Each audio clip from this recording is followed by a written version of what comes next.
And good morning, everybody. It is Wonderful Wednesday with Gary Coles. Now, Gary, another Brit. I love it. And I didn't know you in England, so I had to come all the way over to America to meet you. How fabulous is that? Yes, hello, and yeah, of course, yeah, I had to come all the way over to America to meet you, yeah. But I did know about you. There we Okay. go, I there had we heard of go. you. Your reputation precedes you Thank you. because you are an expert. All right. And it's absolutely fabulous that you're here with us today to share your knowledge and wisdom with everybody about how hypnosis can help people living with cancer. Please, Gary, take it away. Well, thank you for inviting me, and it's lovely to see you again, even virtually. Yeah, I've been working with people going through the cancer journey for quite a long time, and I've actually worked in a major cancer unit in a major hospital for over 19 years now. So I've worked with thousands of cancer patients going through the journey. And also, but to get to that part of the journey, I'm one of the very few people in the UK, and I think probably around the world, with a Master of Science degree in clinical hypnosis. And I was awarded that by the University in West London. And that was from some pioneering research that I did in hospital, where I did research into pre-surgical hypnosis and the effects that had on the recovery quality in breast cancer operations. And I was able to demonstrate that it did, how and why, and a good follow-up from that. And I won't take credit for my research for it, but in the UK now we have the Royal College of Anaesthetists now actually recommend pre-surgical hypnosis. Now, unfortunately, they don't call it hypnosis, but they dress it up a little bit. But that's what it is. So we are getting more recognised as we move out there. And there's an awful lot you can do with people going through the cancer journey. Mhm. And the first thing I will reiterate is that I see some very unethical adverts on the internet, particularly from the US, with people claiming they can cure cancer with hypnosis and all sorts of things like that. I mean, I saw one saying that you need 3 or 4 sessions a week for 4 or 5 months, which is a huge amount of money. And unfortunately, people going through the cancer journey are desperate. They'll jump at anything that they think might help them. So the thing that we do not do is treat cancer. In the UK, we actually have a 1939 Cancer Act, so it's actually illegal to advise on cancer treatment, to claim that you're working with cancer, or even give advice or treat in any way, shape, or form. So we help people through the cancer journey. That's So right. that is the bit we work with, and there's a surprising amount that we can do going through the cancer journey. People often ask me, "Oh, as a hypnotherapist, what can you do with a cancer patient?" Well, the first thing I would say is ask the patient what they would like help with. Be patient led. That is the important thing. But I would say we can be with them at every part of the journey. I see people initially, perhaps at the first diagnosis, where they're having fear, panic, worry, whether that's about the very word cancer itself, whether it's worried about the treatment they'll have, what's going to happen going on in life, will it come back, all sorts of fears and things like that. Mm-hmm. Then we work with the fears and phobias. People might be frightened of needles, scanners, everyday things like that. Then we move on to the pre and post surgical hypnosis, which is the area that I did my work in. Then moving on is pain control is one of the biggest researched areas in complementary therapy with hypnosis. We know it's very effective for that.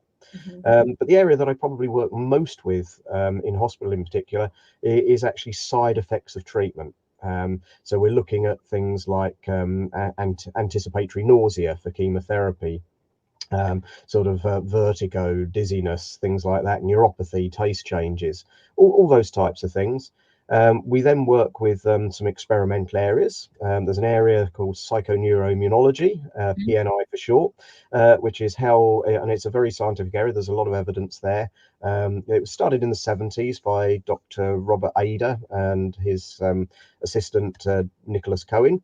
And that's basically the study of how feelings and emotions can affect the immune system. And there are blood tests, scientific research that's indicated that happens. Now, as we know as hypnotherapists, talking therapists, we know that things like hypnotherapy can change feelings and emotions. So if we take that full circle, we can have an impact on the immune system. So we do experimental work with cancer patients through that area. And we also do some work because We have seen sort of areas where there is spontaneous remission. Now, of course, we can't claim that's anything to do with anything we've done because there is no evidence there. It just happens by itself sometimes. That's life. But we can do experimental stuff for the psychological well-being of the patient. So perhaps we can imagine treating it with hypnosis, perhaps seeing the cancer or the tumor as an overlay or something that shouldn't be there, modifying it and things like that. Now, as long as we're only doing it for the psychological well-being and we're not claiming to work with it, then it's absolutely fine. And it does seem to have, it makes people feel good. And who knows, we're certainly not going to cause any harm. But if we can make an impact there as well, so much the better. So that's pretty Absolutely. much the journey, or the areas that we can work with. You couldn't have said it any better, and I love that. I actually did my training with Faisal Umar. I know Faisal, yeah. Yeah, in 2013. Yeah, I've lectured for Faisal because he used to be at the London College of Hypnotherapy. That's right. Yes. And that's who I started my masters with, not him particularly, but that organisation. Yeah. And since my masters, I've actually been back there as a guest lecturer quite a lot with him. Oh, good. Okay, so I did my master thing with him, Faisal Umar, with the London College of Clinical Hypnosis, and so and then I did some help in some hospitals. And it was just wonderful work, and I had clients in England for it, helping them. As you say, we don't cure it. We can't possibly say that, but it's the symptoms. It was a lot of fears that I was seeing people for, fears and pain, and there's so much more we can do to help. Absolutely, and it's such a big area that people don't realise. Statistics are frightening. Everybody's, particularly hypnotherapists, are looking for niches. I want to do weight loss, or I want to do smoking, or a lot of people saying anxiety. That's the big one coming through, anxiety and depression. Cancer is the real pandemic out there. I mean, in the Western world, there's 1 in 2 people born since 1960 will actually suffer from cancer at one point in their life. It's something like 1 in 5 women will get breast cancer, 1 in 7 men will get prostate cancer. It's huge statistics. And interestingly, 40% of people going through the cancer journey seek out complementary therapies. That's in America and the UK. In places like Australia, it's up to 70%. So that's 20% of the population could be looking for our services, and I believe that's something like 70 million Americans. That's a huge amount of people that could be looking for our hypnotherapy services to help them through that journey. Exactly, and it is helping them through the journey and it's drug free. Absolutely. So yes, if it's done properly, there's no side effects, and it has lots of benefits. Not only for the patient, because obviously we can empower them. We can teach self-hypnosis. We can empower them. We can give them me time, relaxation time, which is nice because they're a cog going through a very difficult journey.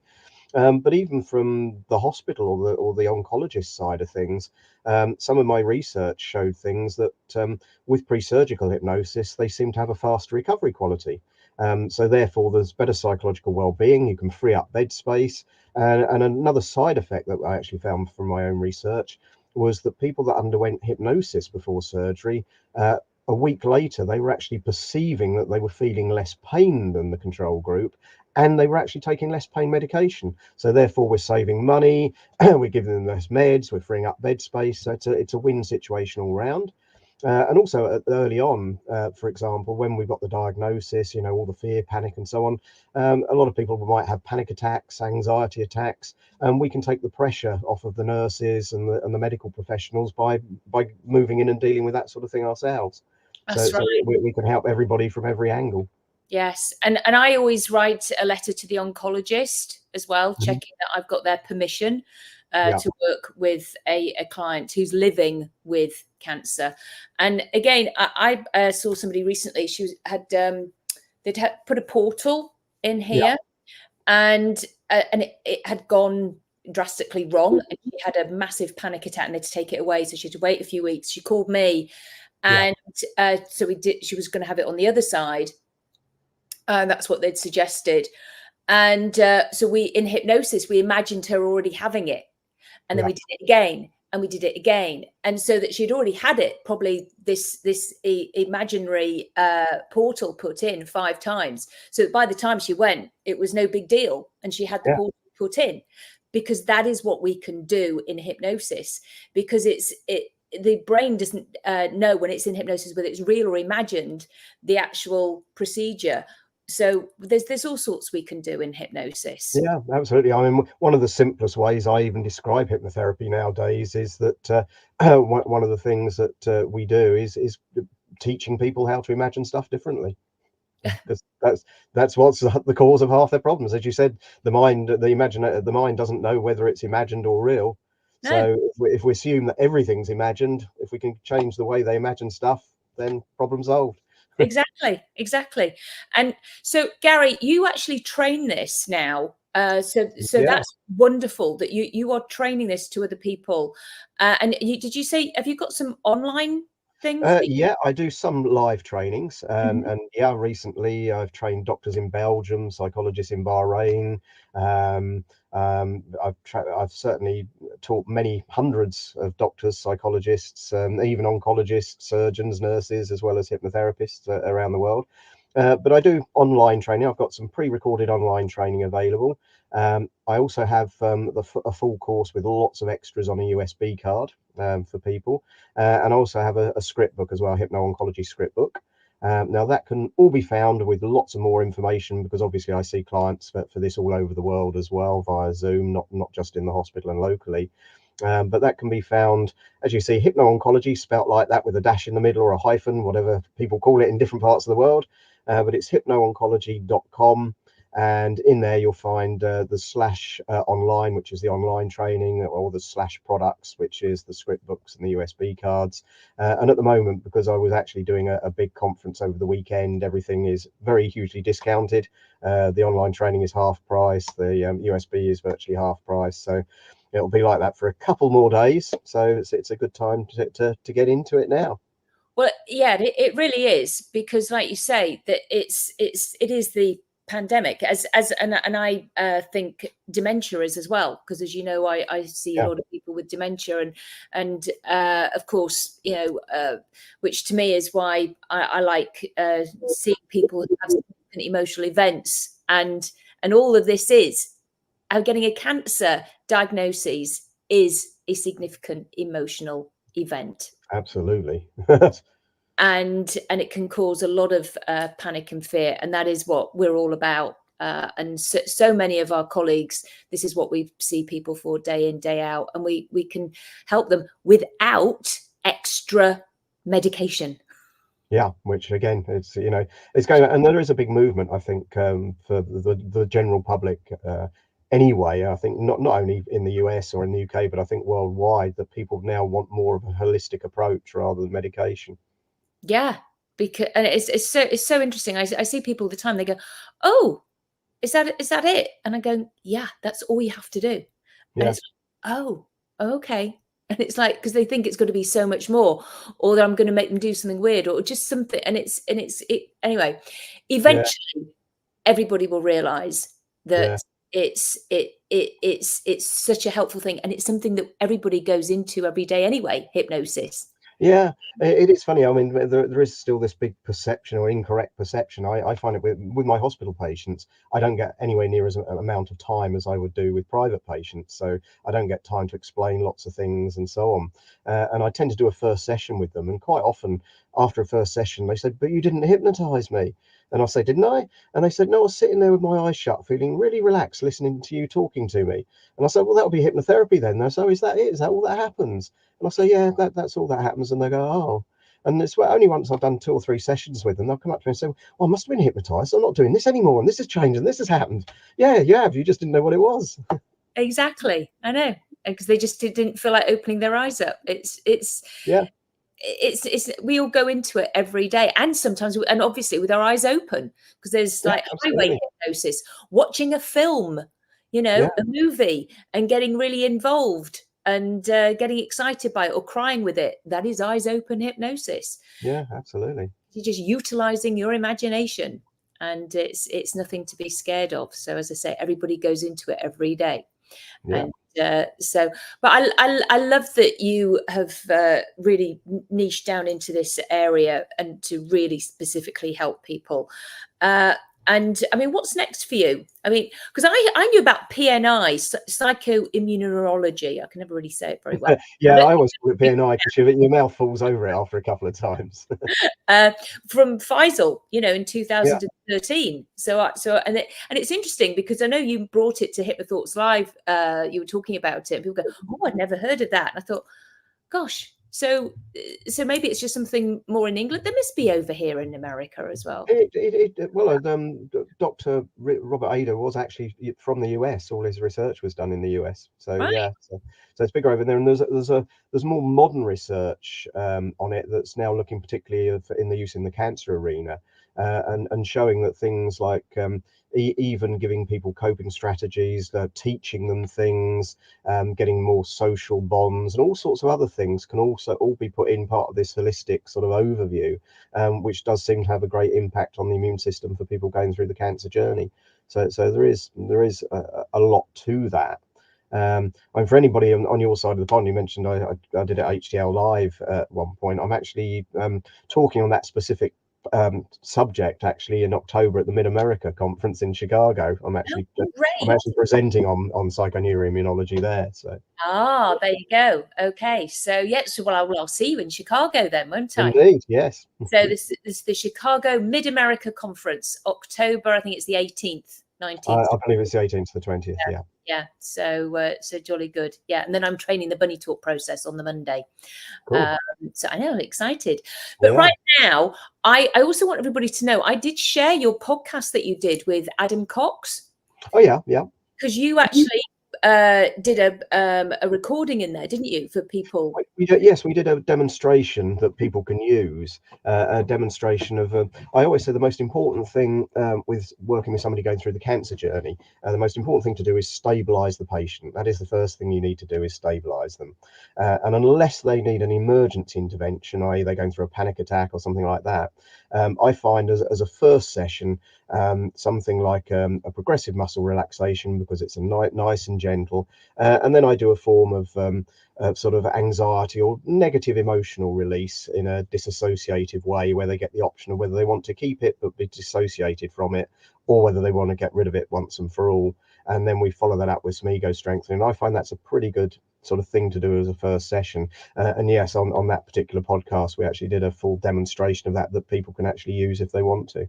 Yeah, so I know, because and I'll probably try and find that again and re-put it in the links then in the comments for people, because it's useful. It's useful stuff. It's like it's there. We're there to help. Absolutely. You and I both give away lots of free stuff, if you like, so that to help people. So what are some other useful things that you can give anybody here and right now, anybody who might be living with cancer? I think really is that it's things have moved on over the years. People have this way. It's a very emotive word, cancer. It's like pain. It's a very emotive word, and I think people need to step away from Dr. Google for a start, and talk to their oncologists and the people that know what they're talking about, and actually look at it anew, not as a fight necessarily, because that's also now been discredited, looking at things like a fight or a war, but just look at the whole holistic approach, how you can move forward, and have hope, do what you can do, because people are a lot more resilient than they think they are. Their mind is a lot more powerful than they think it is. So I think they should just look at it as something else they're just going through, and just another part of life's journey that they're going through, and just go with it. Okay, to navigate it and just have a strong mindset. Yeah. Want the correct mindset. That's a big thing. Yeah, I believe in everything really. Mindset is huge. And so the relaxation, you and I both have, as I say, we'll put that recording in the comments, and I've got relaxation recordings on my website. They're all free. They're all for everybody. And and there's an anxiety one there as well, for anxious feelings. The magic cloud, takes them away, and the relaxation for helping you go to sleep, and you have the sound of my voice saying calm. Because it's all about getting back to that calm, because you, like me, Gary, we know that when you are relaxed and you're listening to something like that, then you're calm. When you're calm, you're clear-minded, and when you're clear-minded, you can handle any situation that comes your way. Yeah, absolutely. As I said, the key thing, teaching you to imagine stuff differently. Love it. And I can't wait to see you in Chicago. We'll have some Oh, fun. yes, I'm sure we will. We always do. So Absolutely. thank you, everybody, for listening. Thanks for coming on, Gary, and sharing your wise words with us. I'm sure it will help a lot of people. Thank you for inviting me. Yeah, not a problem. So goodbye, everybody. It's goodbye from me, Claudia Rickard, and it's goodbye from... It's goodbye from me, Gary Coles. All right, take